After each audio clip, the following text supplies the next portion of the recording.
మీరు తెలుగుదేశం పార్టీలో విమెన్స్ ప్రెసిడెంట్గా ఉన్నారు అండ్ ఇప్పుడు వైఎస్ఆర్ పార్టీలో కూడా మీరు జాయిన్ అయ్యారు. సో నెక్స్ట్ స్టెప్ ఏంటి? యాక్చువల్గా తెలుగుదేశంలో నేను ఎన్టీ రామారావు గారు ఉన్నప్పుడు విమెన్కి ఒక మంచి ఇంపార్టెన్స్ ఇవ్వటం కానీ అలాగే రాజకీయంగా చైతన్యం తీసుకురావటం కానీ నచ్చి ఆ పార్టీలోకి రావడం జరిగింది. కానీ కొన్ని పరిణామాల వల్ల ఆ పార్టీ నాయకత్వం మీద నమ్మకం పోయి నేను బయటికి రావడం జరిగింది. నేను మహిళా ప్రెసిడెంట్గా ఉన్నప్పుడు బెల్ట్ షాపుల మీద కానివ్వండి, లా అండ్ ఆర్డర్ మీద కానివ్వండి, చేనేత కార్మికుల విషయంలో చాలా విషయాల్లో ఫైట్ చేశాను. కాబట్టి నాకు ఏ పార్టీలో ఉన్నా కూడా పర్సనల్గా నాకంటూ అభిమానులు ఉన్నారు. రోజా గారు ఉంటే మన కోసం ఫైట్ చేస్తారు, ఒక సమస్య ఉంటే వస్తుంది, అది నిలుపుకుంటాను. నేను ఏ పార్టీలో ఉన్నాను అనేది సెకండరీ. ముఖ్యంగా లేడీస్ కోసం నేను ఎప్పుడు ఫైట్ చేస్తుంటాను, వాళ్ళ కోసం సపోర్టివ్గా ఉంటాను. ఇప్పుడు వైఎస్ఆర్ కాంగ్రెస్ పార్టీలో నేను సెంట్రల్ గవర్నమెంట్ కౌన్సిల్ మెంబర్గా ఉన్నాను, అంటే మెయిన్ కమిటీలో ఉన్నాను. కొంచెం రాజకీయ ప్లస్ నేను స్టాండర్డ్గా ఉంటే నేను ప్రజలకు ఏమైనా చేయగలనన్న నమ్మకంతో నేను పాలిటిక్స్లోకి రావడం జరిగింది. ఎందుకంటే మనీ కానీ ఫేమ్ కానీ పేరు అన్నీ నాకు సినిమాలో వచ్చేసాయి. నాకు ప్రజలకి రుణం తీర్చుకుని ఒక మంచి అవకాశంగా ఒక ప్లాట్ఫామ్ కోసం వెతికాను. కరెక్ట్గా నాకు ఇప్పుడు జగన్ గారు చాలా ఇంపార్టెన్స్ ఇస్తున్నారు. కాబట్టి జగన్ గారి మీద వాళ్ళ తండ్రి వైఎస్ గారి మీద ఎంత నమ్మకం ఉందో ప్రజలకు అంత నమ్మకం ఉంది. కాబట్టి అలాంటి నాయకత్వం కింద పనిచేయడం మేము కూడా హ్యాపీగా ఫీల్ అవుతున్నాం. ఎందుకంటే ప్రజలకు ఏదైనా చెయ్యాలి అన్న తపన ఉంది. కాబట్టి కాలంలో కాబోయే కింగ్ మా జగన్ గారు వెనక మేము అందరూ ప్రజలకు కావాల్సిన. సో నెక్స్ట్ మేము చాలా ఎక్స్పెక్ట్ చేయొచ్చు అనమాట, మీ పార్టీ వచ్చిన తర్వాత లేడీస్కి ఎలాంటి ప్రాబ్లం ఉండదు అండ్ హ్యాపీగా ఉండొచ్చు కంప్లీట్గా విషయంలో కానీ, ఎడ్యుకేషన్ విషయంలో కానీ, సేఫ్టీ విషయంలో కానీ, ముఖ్యంగా లేడీస్కి అవసరం. సో మేము ఇవన్నీ మీ నుంచి ఎక్స్పెక్ట్ చేయొచ్చు తప్పకుండా. సో నెక్స్ట్ మేడం, అంటే లైక్ మీలాగా అంటే మిమ్మల్ని స్ఫూర్తిగా తీసుకొని కొంతమంది మూవీస్లోకి రావాలనుకుంటారు. సో వాళ్ళకి మీరు ఇచ్చే చిన్న సజెషన్ ఏంటి? చాలా మంది అనుకుంటారు వెనకొస్తే కానీ మనం అవకాశాలు వెనక పడితే రావు, నాకు తెలుసు. ఎందుకంటే ఇప్పుడున్న మేమున్న జనరేషన్లో చాలా మంది హీరోయిన్స్ అనుకోకుండా హీరోయిన్స్ అయిన వాళ్ళు, హీరోయిన్స్ అవ్వాలని తపన పడి ఇల్లు వదిలేసి వచ్చిన వాళ్ళు కూడా చాలా మంది సక్సెస్ కాలేక వాళ్ళ లైఫ్ రూయిన్ చేసుకుంటున్నారు. అలా కాకుండా నిజంగా మీరు సక్సెస్ కాగలరు, మీకు అవకాశం వచ్చింది అనుకుంటే ఆ అవకాశం వచ్చినప్పుడు మాత్రం కరెక్ట్గా యూజ్ చేసుకోండి. ఎందుకంటే అదృష్టం ఒకసారి ఆ టైంలో మీ టాలెంట్ ప్రూవ్ చేసుకుంటే సక్సెస్ఫుల్గా ఉంటుంది. So madam, me first movie and 100 movie Selvamani సార్తో చేశారు. సో మీరు ఎలా ఫీల్ అవుతున్నారు? అదృష్టాన్ని ఎలా హ్యాపీగా ఫీల్ అవుతున్నాను. ఎందుకంటే సినిమా ఫీల్డ్లో లైఫ్ ఇచ్చారు, నిజ జీవితంలోనూ లైఫ్ ఇచ్చారు. కాబట్టి ఆయనతో వర్క్ చేయడం హ్యాపీగా ఎంజాయ్ చేస్తుంటాను.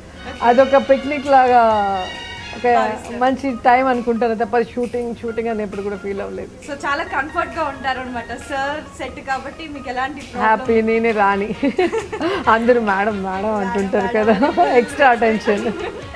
సో మీరు అంటే సార్ డైరెక్షన్ లో మీకు బాగా ఇష్టమైన మూవీ అంటే మీరు యాక్ట్ చేసింది కాకుండా యాక్చువల్గా నేను ఆయన సినిమాలో నాకు బాగా నచ్చిన సినిమా అంటే కెప్టెన్ ప్రభాకర్. ఈరోజు సమరసింహారెడ్డి లాంటి సినిమాలు వచ్చిన పెద్ద పెద్ద సినిమాలు మీరు చూస్తే యాక్షన్ ఓరియంటెడ్ సినిమాలు, అన్ని సినిమాలకి ఇన్స్పిరేషన్ సెల్వమణి గారి సినిమా కెప్టెన్ ప్రభాకర్. ఆ కాలంలో తీయటం అనేది చాలా కష్టం. ఆ ట్రైన్ చేజ్ కానీ, హార్స్ చేజెస్ కానీ చాలా ఉంటాయి దాంట్లో, చాలా చక్కగా తీసుంటారు. కాబట్టి అది బెస్ట్ ఫిల్మ్ ఆయన కెరీర్లో. ఆల్ టైమ్ మీకు ఫేవరెట్ మూవీ అనుకోవచ్చు. అవునండి. సో మీ మూవీస్ లో మీకు బాగా నచ్చిన సాంగ్? బాగా నచ్చిన సాంగ్ ఒక సాంగ్ ఉంటుంది కదా మేడం, మనం నన్ను చూస్తూనే అందరూ పాడేస్తారు, విరిసినది వసంత గానం వలపుల పలక. నన్ను చూస్తే ఫస్ట్ ఏ పెళ్లిలో అయినా ఈ సాంగే వేస్తారు నేను ఎంటర్ అవుతూనే. సో మేడం యాక్టింగే కాదు వాయిస్ కూడా చాలా బాగుంది. 2 లైన్స్ ఇప్పుడు పాడేశారు మేడం కి తెలియకుండా. నాకు ఇష్టమైన సాంగ్ కదా, అమ్మో నాకు రాదు లిరిక్స్ అసలు రావు. సో ఆ సాంగ్ మీకు all time favourite song. So మీరు ఒంటరిగా ఉన్నప్పుడు ఎప్పుడు హమ్ చేస్తూ ఉంటారు అనమాట. సో మేడం, భైరవ దీపం మూవీ గురించి ప్రస్తావన వచ్చింది. సో పౌరాణిక చిత్రాలు తీస్తున్నప్పుడు మీరు తీసుకున్న జాగ్రత్తలు ఏంటి? అండ్ అలాంటి చిత్రాల్లో నటించేటప్పుడు కొంచెం టెన్షన్ ఉంటుంది, ఎందుకంటే మనకి నార్మల్ కాస్ట్యూమ్ ఉండదు, నార్మల్ డైలాగ్స్ ఉండవు. సో అలాంటప్పుడు మీరు ఎలాంటి జాగ్రత్తలు తీసుకున్నారు?